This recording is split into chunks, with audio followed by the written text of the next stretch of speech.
क्या हाल है दोस्तों। ये इस सीरीज का चौथा पार्ट है। अगर आपने पिछले पार्ट नहीं देखे हैं तो डिस्क्रिप्शन में जाकर जरूर देख लेना। मुझे पता है तुम सब मेरे वीडियो का बेसब्री से इंतजार कर रहे थे, लेकिन मैं कुछ दिनों से वीडियो नहीं डाल पा रहा था यार, थोड़ा बिजी था, लेकिन अब फ्री हूँ। अब से रेगुलर वीडियो आएंगी। चलो आज का वीडियो शुरू करते हैं। तो जैसा कि तुम लोगों ने पिछले एपिसोड में देखा था, युंजी गलती से जंग का हाथ पकड़कर चल रही होती है, लेकिन जब उसे एहसास होता है कि उसने जंग का हाथ पकड़ा है तो उसे बहुत शर्म आती है और वो जल्दी से जंग का हाथ छोड़ देती है। और ये देखकर जंग को बहुत मजा आता है। अरे मतलब मजा नहीं आता है, लेकिन वो अपने मन में सोचता है कि भले ही यूंजी ने उसका हाथ गलती से पकड़ा था, लेकिन जब उसने मेरा हाथ पकड़ा तो मुझे बहुत अच्छा लगा। यार अगर मुझे एक और मौका मिले ना उसका हाथ पकड़ने का, तो मैं और भी मजे से उसका हाथ पकड़ूंगा। वो ये सब अपने मन में सोच ही रहा होता है। तभी हंजी उससे बोलती है कि उसने हंजा के साथ सही से बात नहीं की। वो जिस तरह से बात कर रही थी हंजा के साथ, कहीं वो उसे गलत ना समझ ले और वो उससे नाराज ना हो जाए। इस बात का जवाब देते हुए जंग उससे बोलता है, अरे मैम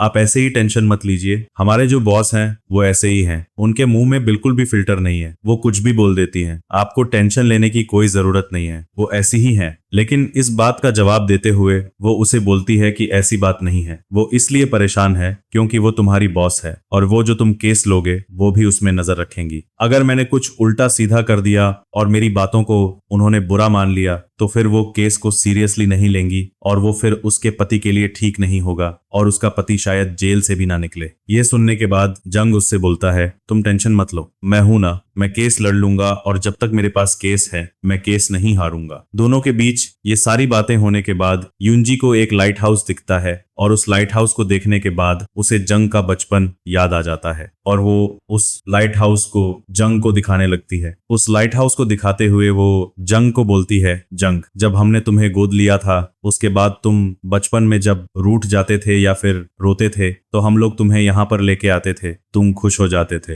युंजी से ये सुनने के बाद जंग युंजी को बोलता है, वो भी क्या दिन थे, मैं कितना खुश रहा करता था, आप भी कितने खुश रहा करते थे, हम लोग एक फैमिली के तौर पर कितने खुश थे, लेकिन हमारे साथ जो हुआ वो नहीं होना चाहिए था। इसके बाद जून युंजी को बताता है कि इस केस के रिलेटेड उसे एक बहुत ही बड़ी जानकारी मिली है। उसे जानकारी मिली है कि ये केस जिसके द्वारा रचा गया है वो और कोई नहीं है, हमा ग्रुप है, जो कि बहुत ज्यादा अमीर है। आगे वो बताता है कि ये जानकारी उसे हंजा ने दी है। ये सुनने के बाद युंजी को और ज्यादा गिल्टी फील होने लगता है कि उसे हंजा के साथ वो सारी चीजें नहीं बोलनी चाहिए थी, उस तरह की चीजें उसके साथ नहीं करनी चाहिए थी। यहाँ पर सीरियस बातें हो ही रही होती हैं, तभी अपना जंग थोड़ा सा नॉटी हो जाता है और वो उससे पूछता है, मैम कल रात आप सही से सोई तो थी ना। अरे मुन्ने जंग, बहुत ज्यादा नॉटी हो रहे हो, कैसे सही से सोएंगी, कल रात जो तुमने हल्ला गुल्ला मचाया उसके बाद से युंजी कैसे सोएंगी, बताओ यार तुम ऐसा क्यों करते हो हमारी युंजी के साथ। जंग ये सोचता है कि ये सुनने के बाद युंजी शर्मा जाएगी और उसको गिल्टी फील होने लगेगा, लेकिन हंजी भी थोड़ा एक कदम आगे है। वो क्या बोलती है जंग को